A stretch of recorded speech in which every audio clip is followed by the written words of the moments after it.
নমস্কার বন্ধুরা, welcome back to my channel Mili Saha. তোমরা সবাই কেমন আছো? আশা করি ভালো আছো। আমিও তোমাদের আশীর্বাদ ও ভালোবাসায় ভালো আছি। বন্ধুরা, আজকের ভিডিওটি আমি সকাল থেকেই শুরু করছি। আজকে আমি সারাদিন কি করি কি না করি আজকে সেটাই তোমাদের সাথে শেয়ার করার চেষ্টা করব। তো এখন বাজে 6:30। আমি ঘুম থেকে উঠে ফ্রেশ হয়ে চলে আসলাম ঘর ঝাড় দিতে। এখন ঘরটা ঝাড় দিয়ে নেব। বন্ধুরা, আজকে হলো একাদশী। সবাইকে একাদশী শুভেচ্ছা। তাই আজকে সকালে কোনো রান্নাবান্না করা হয়নি। যেহেতু ভিডিওটা আমি একা একাই করি, তাহলে যেটুকু পারবো তোমাদের সাথে শেয়ার করব।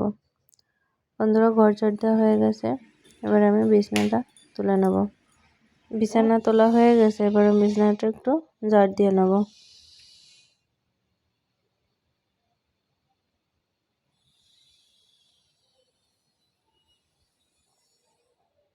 বন্ধুরা, আজকে যেহেতু একাদশী, আমি কালকে রাত্রে কিছুটা পরিমাণ সাবু ভিজিয়ে রেখেছিলাম, কারণ অফিসে যাবে সকালবেলা খাওয়া দাওয়া করে।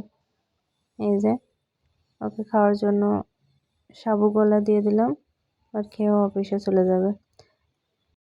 এখন ওই 9টা মতো বেজে গেছে। আমি এখন যাচ্ছি বাসার নিচে, একটা স্টুডেন্ট আছে পড়ানোর জন্য। আবারও চলে আসলাম অনেকটা সময় পর। এখন ওই 12:30 মতো বাজে। আমি এখন রান্না করার জন্য সবজি কেটে নিচ্ছি। আজকে আমি সাবুর খিচুড়ি রান্না করব, তার সাথে বেগুন পটল ভাজি করব।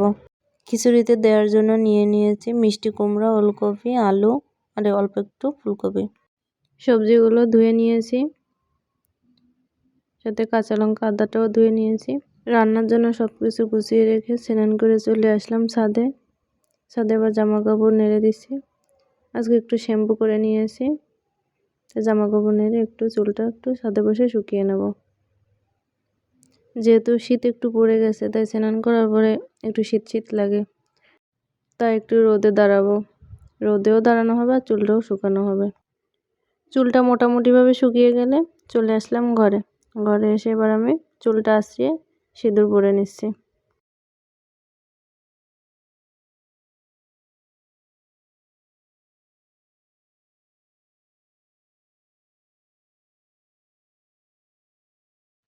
সিঁদুর পরা হয়ে গেলে আমি একটু গীতা পাঠ করে নেব। এই যে আসনটা কেমন হয়েছে তোমরা অবশ্যই কমেন্টে জানিও। এই যে আমি একটু গীতা পাঠ করে নিচ্ছি। গীতা পাঠ করা হয়ে গেলে আমি আবারও চলে আসলাম রান্নাঘরে। খিচুড়ি করার জন্য আমি মুগের ডালটা নিয়েছি। মুগের ডালটা ভেজে নিচ্ছি। তারপরে সাবুটাও অল্প করে ভেজে নিচ্ছি। সাবুটা ভাজা হয়ে গেলে নামিয়ে নিলাম। নামিয়ে নিয়ে এবার আমি জিরে গরম মশলা শুকনো কড়াইতে ভেজে নিচ্ছি।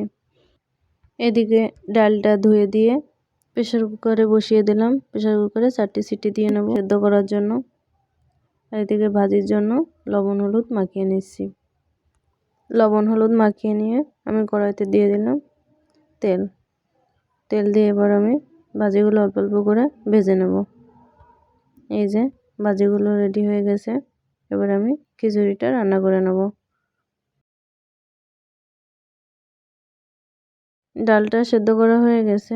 এবার আমি ডালের ভিতরে পরিমাণ মতো জল দিয়ে দেবো। জল দিয়ে এর ভিতর দিয়ে দেবো একটু হলুদ আর একটু লবণ। ভাজিগুলো করার পর সে কড়াইতে একটু তেল, সেই তেলের ভিতরে আর একটু তেল দিয়ে সবজিগুলো ভেজে নেব। ফোড়নে দিয়ে দিলাম জিরা, কাঁচামরিচ। এবার সবজিগুলো দিয়ে দেবো। সবজিগুলো দিয়ে আমি ভালো করে ভেজে নেব। এই যে সবজিগুলো দিয়ে দিচ্ছি। এই যে সবজিটা ভাজা হয়ে গেছে। এবার সবজিটা খিচুড়ির ভিতরে দিয়ে দেবো। বন্ধুরা, রেডি হয়ে গেছে আমার সাবুর খিচুড়ি। বন্ধুরা, তোমরা যদি সম্পূর্ণ রান্নার ভিডিওটি দেখতে চাও তাহলে অবশ্যই কমেন্ট করো, তাহলে আমি নেক্সট ভিডিওতে দিয়ে দেব। তো বন্ধুরা, পরে আর কোনো ভিডিও করা হয়নি, তাই তোমাদের সাথে আর কোনো কিছু শেয়ার করতে পারলাম না। আজকের ভিডিওটি এই পর্যন্ত। আশা করি তোমাদের অনেক বেশি ভালো লাগবে। ভিডিওটি ভালো লেগে থাকলে লাইক, কমেন্ট, শেয়ার আর পেজটাকে সাবস্ক্রাইব করে দিও।